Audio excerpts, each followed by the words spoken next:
So let's start with the video 1. Topic is network scheduling with CPM and what. So first we have to know what is a network. Now in the current days we know that there are multiple things which we join. Say for example we go for network with the computers.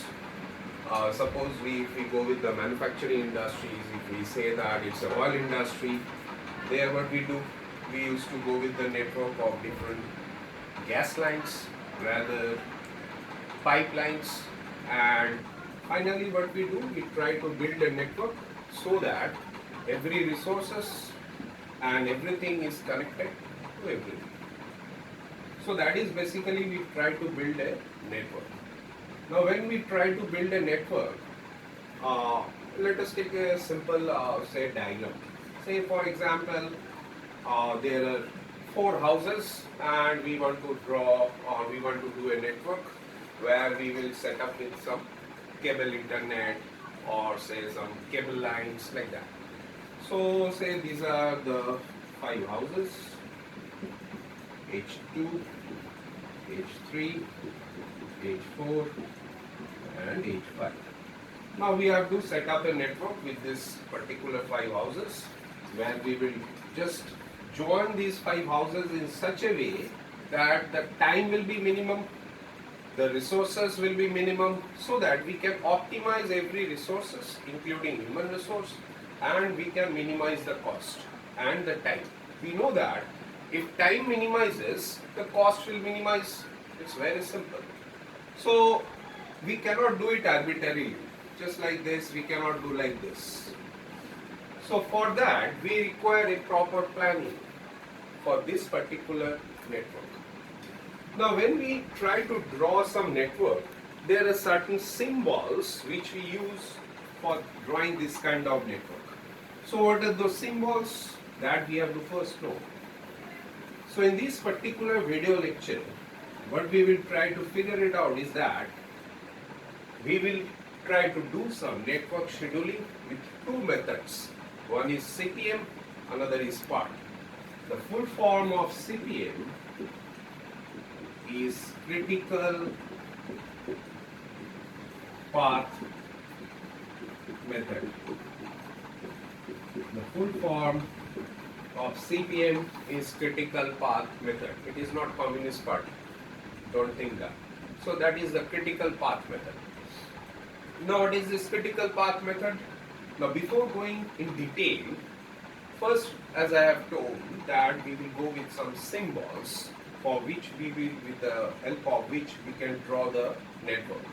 The first symbol is a circle which is known as nodes. In other words, you can say the points. Number 2, it is arrow. It's a arrow. It is basically known as activity. Activity means what?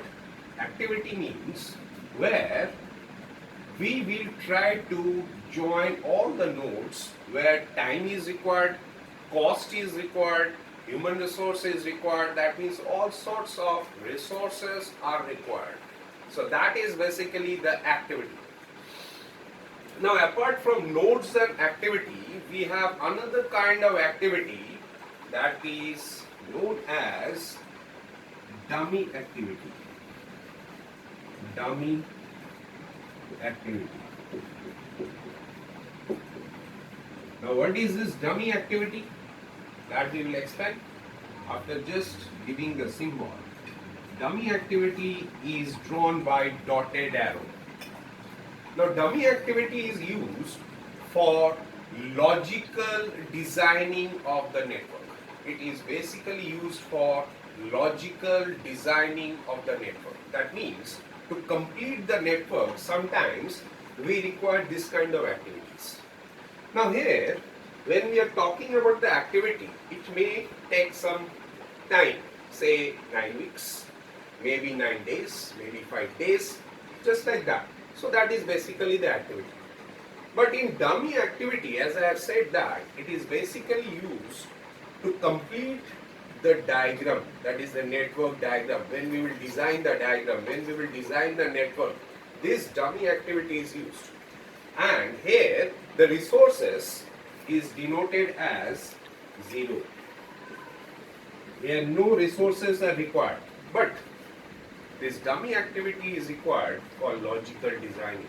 So this we have to keep in mind. These are the 3 symbols which we will rather use when we will draw a network. Because for finding the critical path, that is, you can say, the path where the resources will be minimum, the cost will be minimum, and the time will be minimum. That path we have to find within that network. And for that, we require this kind of symbols to draw the network. That is nodes, activities, dummy activity.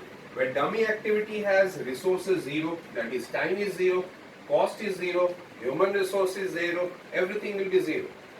So this is the very fundamental concept of drawing a network, and after that we will go with the simple method, that is the critical path method. Now, as of you know that in HU 601 there is no detail or no detailing of network scheduling. You have to understand only the basics. If the numerical comes, you have to do in a proper way, and I will try in a simple way to make you understand, so that whatever problem comes, you can rather figure out the problem and finally you can give the perfect answer.